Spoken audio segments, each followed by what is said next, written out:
Background tentang working experience beliau ini panjang banget. Untuk mempersingkat waktu, kami persilahkan Bapak Muhammad Imron untuk menyampaikan materinya. Terima kasih.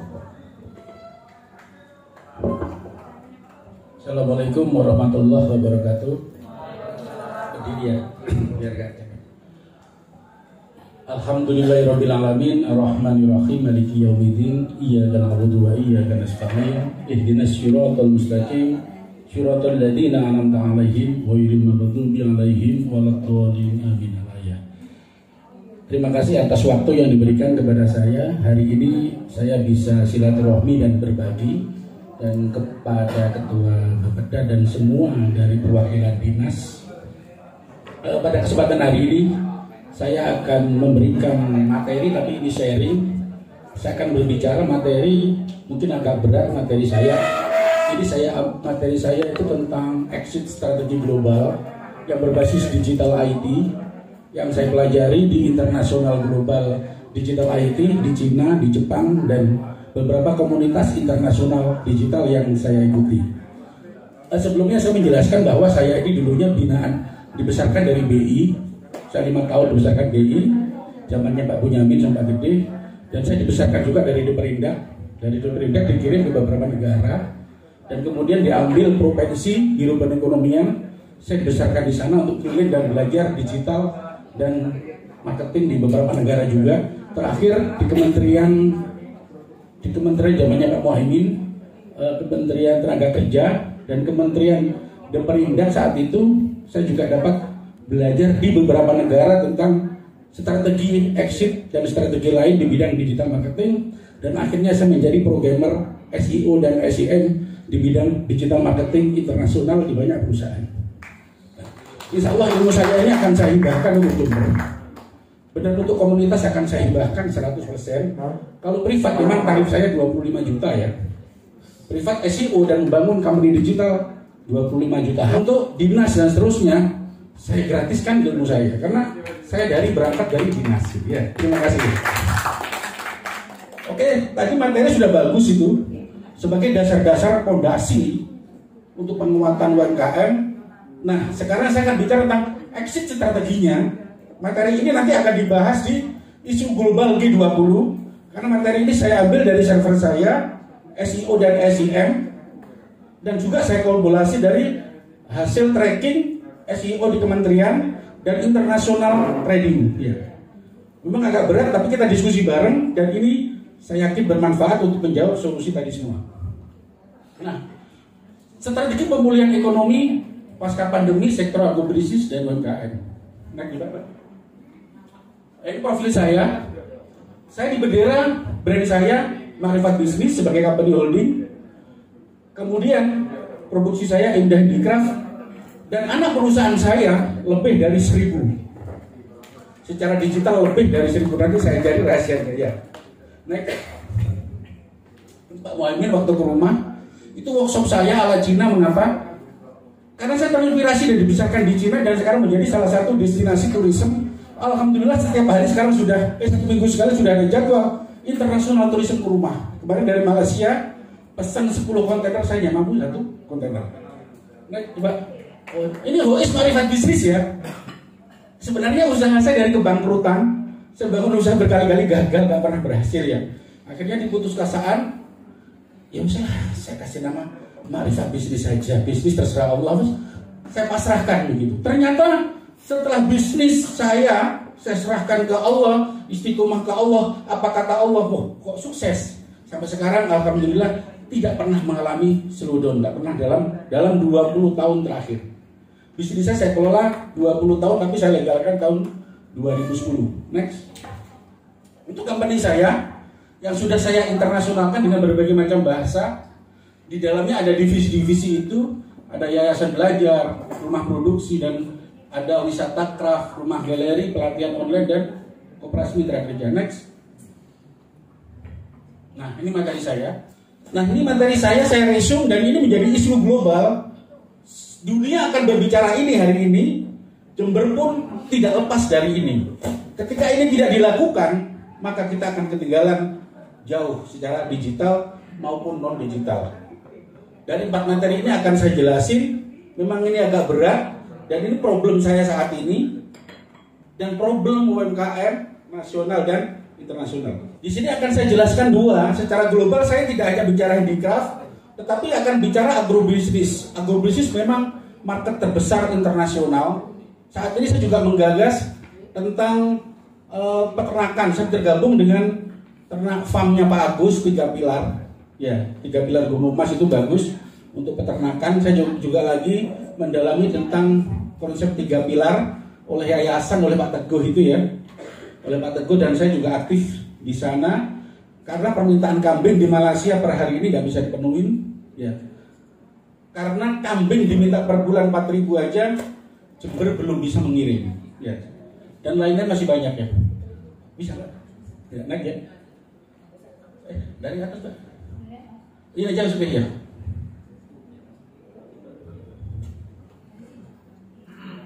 Naik ya Pak. Ya. Masuk ini. Terus naik ya. Naik lagi. Ya ini. Nah, ini adalah permasalahan global di UMKM. Dan permasalahan saya juga dan kita semua. Dan nanti ini akan dibawa G20 materinya ini. Secara internasional yang dibawa ini materinya. Dan ini akan saya kerucutkan untuk versi Jember. Dan apa yang terjadi di Jember versus dunia digital hari ini. Dan juga versus digital internasional. Sehingga kita akan memperlakukan apa? Secara digital market dan non-digital. Baik itu perdagangan ekspor, ekspor digital, ekspor forwarding, B2B, C2C, dan seterusnya. Ini akan saya jelasin bagaimana peluangnya dan apa yang harus dilakukan di Jember. Secara objektifnya begitu ya.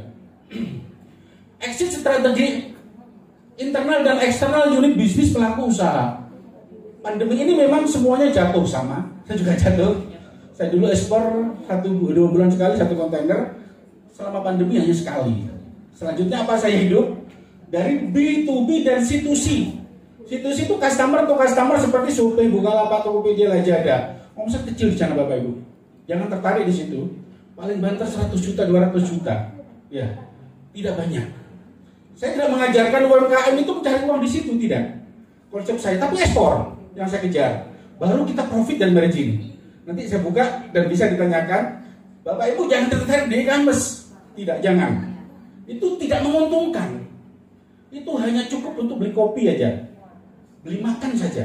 Bapak Ibu tidak akan bisa beli mobil, haji, umroh, beli properti. Tidak akan. Saya jamin itu. Sampai meninggal nggak akan terjadi. Susah. Benar.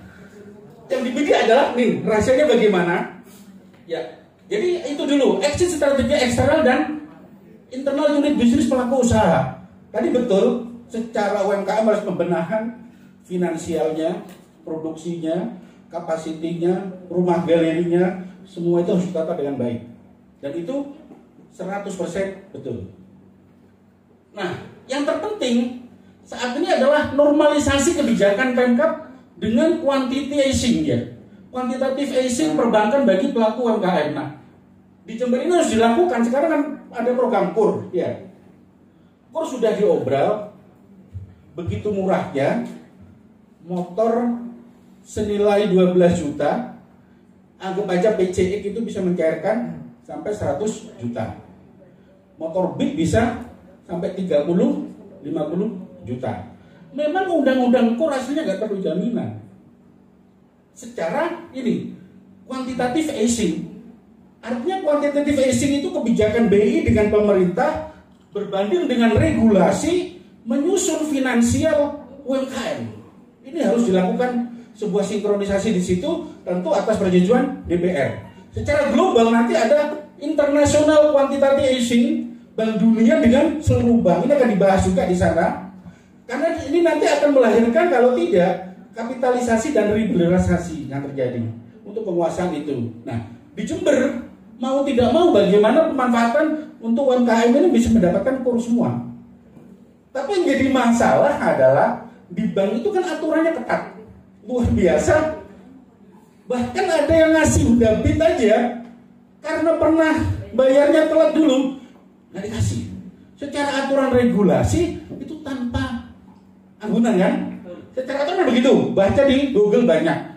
Tetapi mengapa tidak diberikan? Artinya quantitative easing-nya nggak jalan di Jember, tidak jalan. Dan ini harus dilakukan. Maka cara melakukan juga nggak bisa memaksa bank, nggak bisa. Karena mereka sudah memiliki aturan yang sudah dibakukan. Nah, disinilah perlu namanya quantitative easing antara pemerintah, perbankan, dan pelaku UMKM di bawah komunitas. Ini bukan tugas saya, tapi tugas kebijakan publik. Kalau ini tidak dilakukan, maka UMKM nggak dapat modal. Akhirnya lari kemana? Ya, ke MTR. Benar? Ke MTR, Bapak Ibu? Masyarakat tanpa riba yang di bawah Salim, seminarnya megah luar biasa, di Jember anggotanya.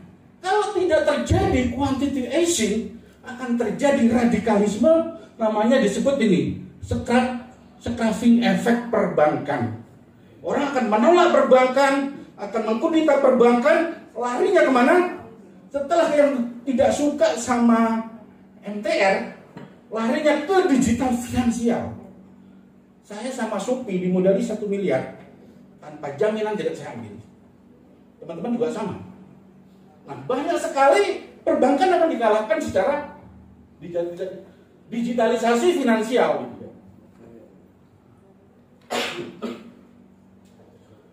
Nah, ini penting kuantitatif easing perbankan. Nanti karena perbankan sampai sekarang pola ini belum terjadi, lantas kita akan melakukan apa? Nah, nanti next. Kemudian, lagi Pak, masih ada? Naik lagi. Kemudian waspada dampak exit strategi global berbasis digitalisasi. Awas ya nanti Bapak Ibu, nanti akan saya kupas. Digital itu adalah penjajah. Penjajah yang paling mematikan bagi UMKM dan pengusaha. Jangan bicara menguntungkan. Ya. Teman-teman yang masuk di Shopee, di Bukalapak, di Tokopedia, di eBay, di Alibaba, banyak yang terjajah. Dari data Shopee, Bukalapak boleh dibuka. Berapa persen UMKM yang sukses di Shopee, Bukalapak, Tokopedia? Kecil. Tidak sampai dari 30%. Data menunjukkan hanya 9%. Buka di Google. Artinya tidak menguntungkan UMKM. UMKM terkolonisasi dan UMKM itu disuruh bayar iklan. Kita fakir miskin nyumbang Bukalapak, Tokopedia, Shopee. Inilah salah cara berpikir dampak dari itu quantitative easing dan scrapping efek digital. Nah, solusinya bagaimana? Ini akan saya kupas ya. Kemudian yang paling parah adalah scrapping efek digital. Semua dinas, pemerintah, semua lembaga, ayo bermain digital dan bermain digital. Kan begitu kan? Yang sekarang adalah jadi permasalahan, digital mana yang bisa mengekspor produk herbal ibu? Sudah berapa tahun tidak teratasi. Pertanian lembu domba, mana Jember yang diangkat ekspor? Belum Pak, belum banyak. Kerajinan tutul hanya saya sama Mas Bambang. Dari 3.000 UMKM sampai 5.000, yang ekspor hanya 3 Pak. Saya, Mas Bambang, Haji Rosid. Sekarang lari ke ayam jatuh. Lainnya tidak ekspor. Lainnya adalah predatory pricing. Perang harga di kandang sendiri. Di marketplace Bukalapak hancur-hancuran. Lagi-lagi UMKM menjadi scrapping efek digital. Nah, ini sudah saya antisipasi 5 tahun, 10 tahun yang lalu ketika saya belajar SEO dan SEM international programmer. Cuman dijelaskan secara bahasa umum agak susah, tapi akan saya jelaskan coba dengan bahasa yang mudah. Next ya. Ini scrapping effect. Apa sih scrapping effect itu? Yang pertama, pengusaha dan UMKM go digital. Sekarang apa kan? Ayo UMKM go digital. Semuanya ngomong begitu kan? Semuanya. Coba, siapa UMKM go digital Jember yang sudah ekspor? Tidak banyak. Dari 10 saya tidak menjamin. Tapi yang terjadi adalah perang jeruk sama jeruk. Batik perang sama batik, keripik sama keripik, kambing sama kambing, hancur-hancuran harga, yang diuntungkan kapitalisasi. Ibu jadi korban digital.